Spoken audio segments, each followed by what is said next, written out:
Tere õhtust, kallid kaasteelised. Tänase video tegemine on tavaliselt lühem, aga kuna globalistidele kasulikud idioodid suutsid mind korralikult välja vihastada ja kuna ka ikkagi sõjaõhutamine käib nende poolt, siis räägiks, mis tagajärjed sellel on. Samuti kaasajooksikutest ja orjadest, kes ei julge ennast seista.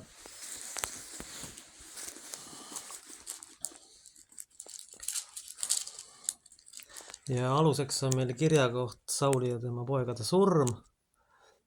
See on esimeses Saamuli raamatus 31. peatükist, esimesed 7 salmi.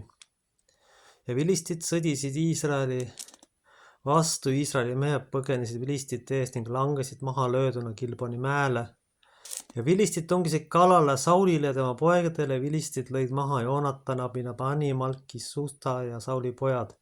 Taplus Sauli vastu oli äge, kui tammukütid leidsid tema ja kartis ta väga kütte. Saul ütles oma sõjariistade kandjale: tõmba oma mõõk välja ja pista mind sellega läbi, et need sinased ümberlõikamatud ei tuleks ega pistaks mind läbi ega teeks minuga nurjatust. Aga tema sõjariistade kandja ei tahtnud, sest ta kartis väga.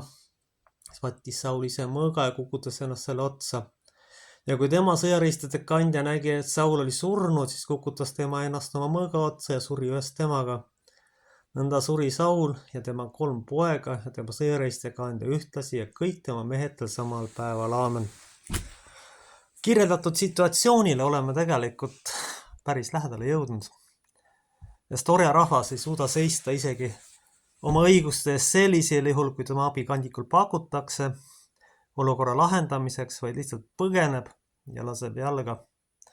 Ausalt öelda mul selliste tüüpidega ei olegi väga midagi ühist ega ei tahakski nendega väga tegemist teha. Ja sellest sõnast ma pean kindlasti kinni.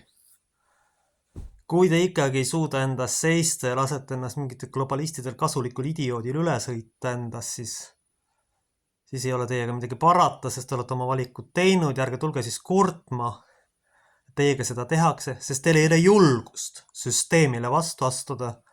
Teil on labane, idiootne orjameelsus, mida siin igal sammul võib kohata. Pole oluline, kes seda tegi, aga tähtis on põhimõte.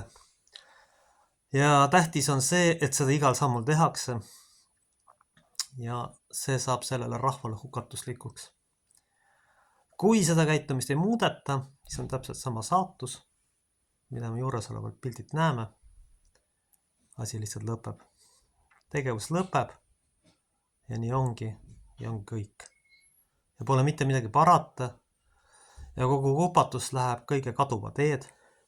Ja samamoodi võiks mõelda praegustele sõjaõhutajatele, on ka 3-aastasel tasemel lasteaed, mis mitte millestki aru ei saa, mitte midagi ei mõista ja kreunub oma orja vihas, et isandada talle kulpi lüüa, isegi kui tähendab seda, et nad lihtsalt puruks lastakse ja likvideeritakse. Mul on lihtsalt häbi käia koos inimestega, kes ei suuda ennast seista.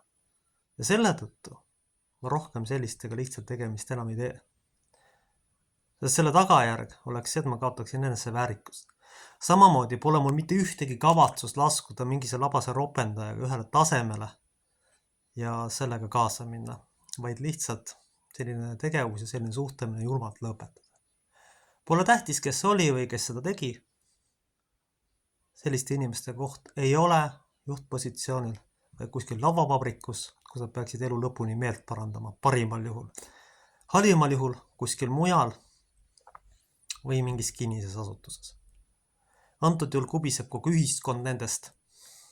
Antud juhul tuleb meil oma laste ja oma tuleviku eest hakata seisma ja sellistele tüüpidele kindlasti igal tasandil vastu astuda. Ja selles ei ole mitte mingisugust kahtlust. Tuleb vastu astuda ja hakata seisma oma õiguste eest. Sellepärast, et vastasel korral sõidavad sellised tohmanid, mis kindlasti üle ja teevad seda, mida tahavad. Aga kuna orjarahvas ei suuda sellistele vastu hakata, siis tulevik on ühene, väljasuremine ja hukatus. Selles ei ole kahtlust. Väljasuremine ja hukatus. Sellepärast, et ammu on aeg möödas, et sellised poolpantiitlikud tüübid kuskil domineerivad, eriti sellistes kohtades, kus peaks justkui inimesest hoolt kandma. Seda ei tohi mitte mingil juhul lubada ja soovitan mitte selliste tüüpidega mitte midagi tegemist teha. Me ei saa lõpmatuseni lubada seda, et inimesi mõnitatakse, alandatakse ja kui keegi arvab, et see on normaalsus, siis sellel inimesel on juba ise psüühiline probleem ja tegemist on sadomasohhismiga, mis vajaks otsest meditsiinilist sekkumist. Ja sellised tüübid on ühiskonnale kõik koos kogu süsteemil ohtlikud ja hävitavad. Kahjuks kehtib see praktiliselt enamiku rahva kohta. Selle tõttu ei ole midagi teha. Ametlik peavool on oma margi juba ammu täis teinud. Ja siin ei ole mitte midagi parata. Ükski terve psüühikaga inimene lihtsalt ei suuda nendega midagi tegemist teha. Soovitan kõigil, kes antud juhul tegelevad globalistik idiootidega või kenda kokku puutuvad, neid lihtsalt ignoreerida ja süsteemist välja astuda ja lõpetada igasugune suhtlus selliste tüüpidega. Sõja õhutamine, kõikvõimalik globalistlik idiotism, labane sõnakasutus, mõnitamine, alandamine aastaid ja kes seda talub, seal on tegemist juba meditsiinilise sadomasohhismiga. Sellised tüübid ei ole normaalse psüühilise käitumisega. Need ei ole seda. Vaid siin on tegemist patoloogiliste tüüpidega, kes peaksid kuskil ravil hoopis olema, mitte ühiskonnas ringi liikuma. Aga kukurilaste puhul on meditsiiniline õudus kuulutatud normaalsuseks ja need, kes on väljaspool, need nii mõista ja nendest nad aru ei saa. On ühiskonna ohtlikud tüübid, on teatud juhtpositsioonidel. Ja mina nendega rohkem tegemist ei tee. Aamen.